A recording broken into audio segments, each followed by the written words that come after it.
mai curfew anti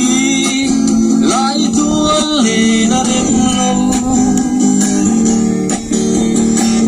nun phung a boy kan ang kan phun reng mai kan ti thei to lai khung kan ben kang ao ao reng mai curfew ati lai tuan le na phallo suaruk tum la lo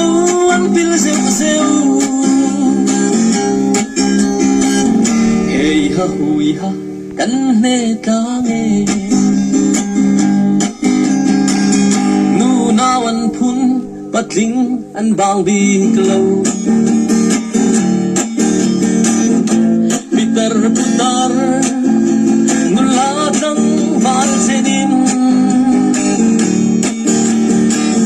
del siat ngai lo sipui len vang hian mo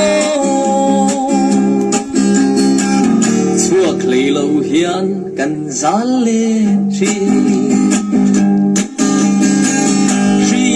lâu xe cây ni hile gila sao vùng miangin kan tom a zo don ne ma se hil su kan sarkar hianin mo min bed rest lo min lockdown zone